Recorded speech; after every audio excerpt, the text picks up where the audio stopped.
Eccoci qua, amici! Primeira vez que eu trago um convidado aqui pro meu estúdio, Eusébio Toneto Pazini, autor do livro Colônia Zambuja, que fala sobre imigração italiana aqui no sul de Santa Catarina, mas ele é uma pessoa extraordinária, ele manja muito de imigração como um todo, então a gente vai falar sobre imigração no Brasil, no sul, curiosidades sobre imigração, enfim, trazer esse assunto tão gostoso, né, da imigração italiana, da história, que a gente gosta tanto de história, né, quem gosta de cultura italiana, gosta de história, gosta de língua italiana, tá tudo meio que num caldeirão só, né, e tem muita coisa interessante sobre esse assunto.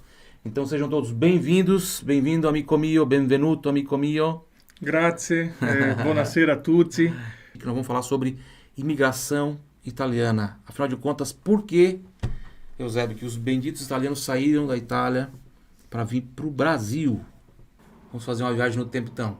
145 anos atrás. Tem um pessoal que fala assim, e quando eu descobri isso, eu pensei, caramba, cara, isso é muito diferente do que as pessoas contam.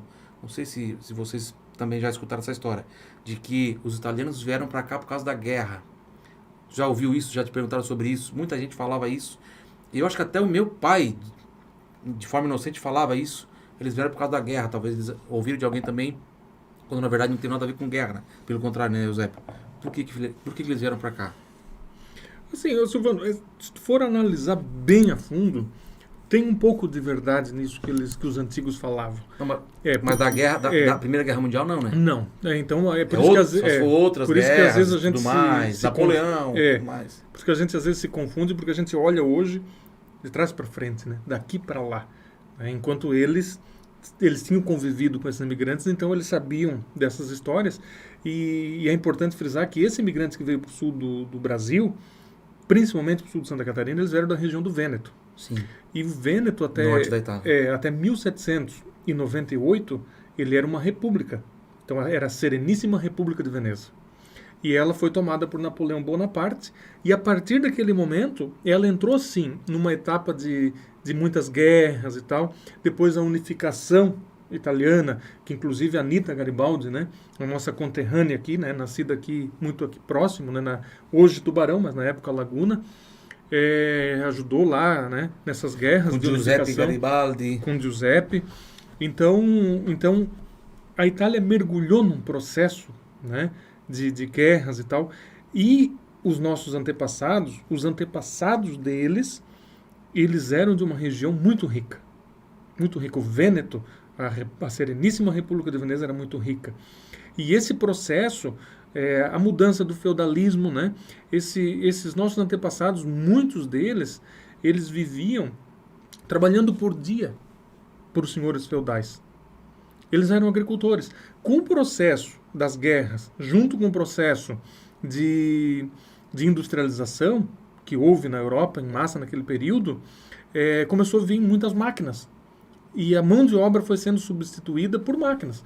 E então o senhor feudal chegava e dizia assim, ó, eu vou ficar contigo, contigo e contigo, o resto pode ir embora. Mas ir embora para onde? Não tinha para onde eles irem. E o processo de colonização que estava acontecendo no Brasil, motivado por muita história, muita coisa na época do Brasil Império, né, a gente teria que ter muito tempo para abordar esses detalhes, foi fundamental para que esses imigrantes achassem uma saída, uma luz no fim do túnel. E dizer, vamos para lá. Aqui existia muita promessa, que eles iam ser dono das próprias terras, né? Então lá poucos eram donos das terras. Uhum. Então só essa justificativa dava muita esperança para eles, né? Então o sul do Brasil, é importante se frisar que no Brasil teve dois tipos de colonização, dois tipos de imigração. A primeira eram os imigrantes que vinham, não só os italianos, tiveram os alemães, uma série de outros imigrantes que vieram da Europa, né?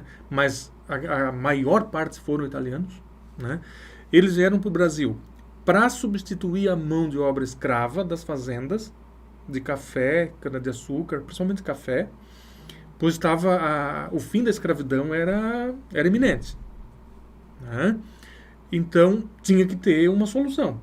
Só que para custear essa vinda, a passagem, os navios, enfim, todo o processo de vinda desse imigrante, o Congresso, junto com o Império na época, decidiu fazer um segundo tipo de imigração no sul do Brasil, que era pegar as terras devolutas, ou seja, aquelas terras que pertenciam ao Estado, botar a equipe de engenheiros aqui para demarcar e lotear e vender para esses imigrantes.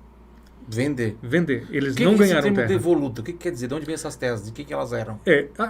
O processo de terras no Brasil, porque assim, ó, com a independência do Brasil em 1822, o Brasil se torna independente de Portugal, o sistema de terras, a terra não existia legislação no Brasil.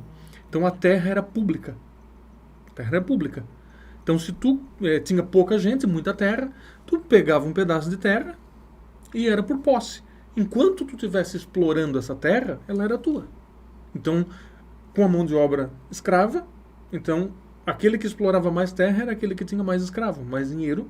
Então o principal patrimônio na época era o escravo. Com o fim da Porque escravidão... com mais escravo podia trabalhar explorar mais uma terra. área maior e produzir mais. E nesse processo, a Inglaterra, na época era superpotência, né? Ela estava pressionando, ela que tinha a Revolução Industrial, ela estava pressionando o Brasil para acabar com a escravidão. Uhum.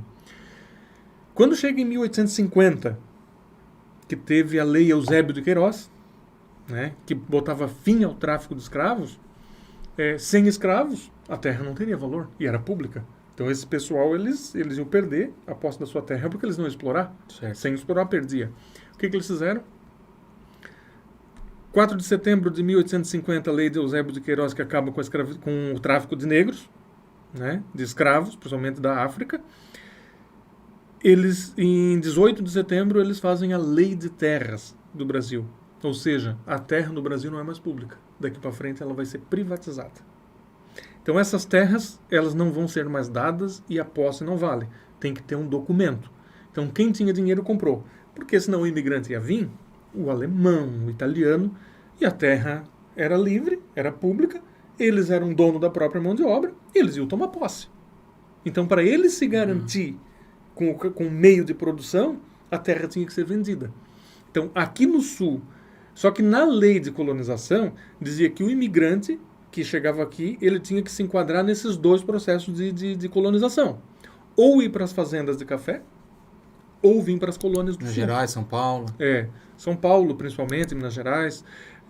Então, aqueles que iam trabalhar lá, eles iam ser parceiros dos fazendeiros. Eles não iam receber um salário propriamente dito. Eles iam receber a casa, eles iam comprar a alimentação deles nas vendas da fazenda. E quando... Que era uma enganação. Que era uma enganação, tudo superfaturado e tal. Estava sempre devendo, né? E quando colhesse, que fosse vendida a produção, eles teriam direito a uma parte. Só que na maioria das vezes essa parte que eles recebiam não dava para pagar as dívidas que eles tinham com o dono da fazenda. Então não deixava de ser escravo também. Era uma escravidão velada, digamos assim. Era uma escravidão por dívida. Escravidão por dívida, porque eles ficavam devendo no próprio mercadinho da fazenda. E eles eram acabavam, não podiam nem sair dali. E esse imigrante que veio para o sul do Brasil, né, para as colônias do Rio Grande do Sul, para as colônias, até algumas colônias ali do Paraná, que hoje tem, né, colônias imigrantes italianos, né, descendentes de italianos ali no Paraná também, e aqui no sul de Santa Catarina, e também no norte, no Vale do Itajaí também tiveram algumas, né, mas ali o mais forte era a colônia Blumenau, né, de alemães. Mas também teve ali Rodeio, Ascurra, Indaial, aquela região, que são principalmente trentinos ali, né, eles vieram 2 anos antes do que os imigrantes para o sul do estado.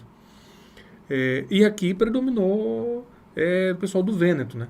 Então eles vinham para cá, Silvano, e essas terras devolutas, então, quem não explorava a terra... Tinha que devolver.